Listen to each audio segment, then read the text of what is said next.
Drought's a real thing, and a lot of people don't realize how important water is until you start living an agricultural lifestyle. So we have a pond,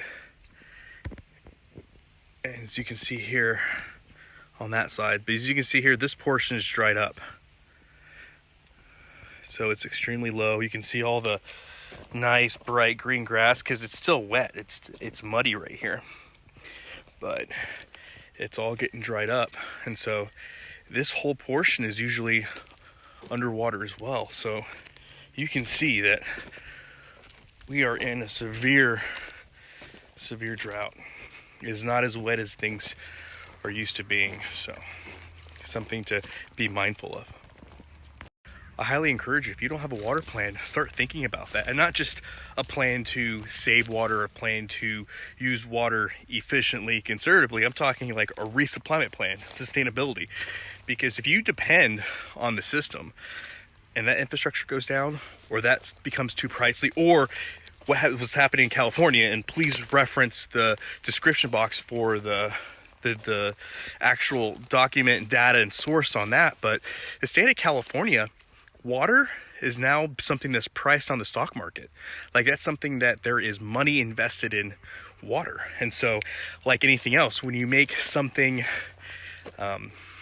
rare, when you make it a precious commodity, the price goes up. So of course, drought's great for them.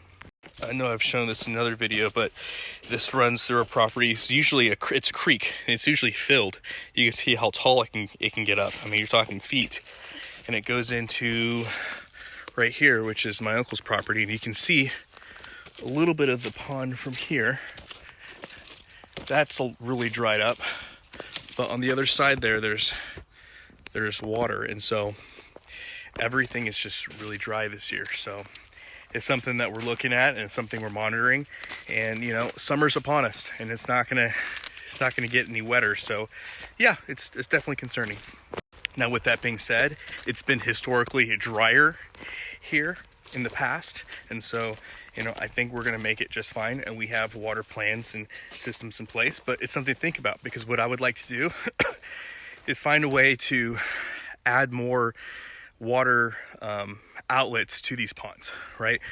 Whether that's making the pond a little deeper, making the creek bed a little deeper with machinery, whatever we got to do to maximize the amount of rain we can store up. And so these are all things that we're thinking about this year on the homestead. So I don't want to make this video too long, but just some things to think about. What is your resupply plan? You know, if infrastructure goes to shit, what are you going to do?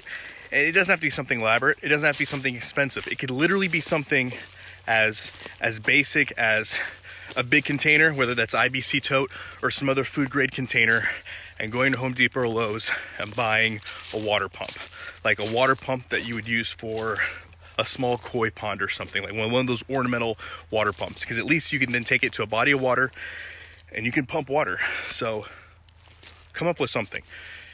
Anything is better than nothing.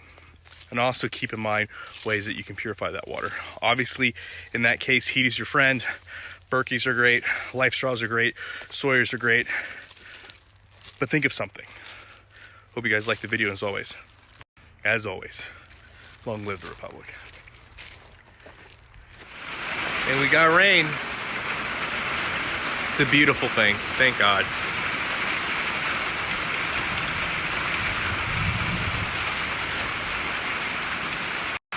Beautiful country, God's country.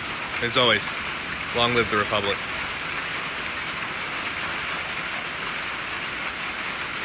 Like you saw last night, it started raining, and it's past 10 a.m. and it hasn't lit up yet. We're starting to hold a lot of water. This is great. So our ponds are definitely going to get filled.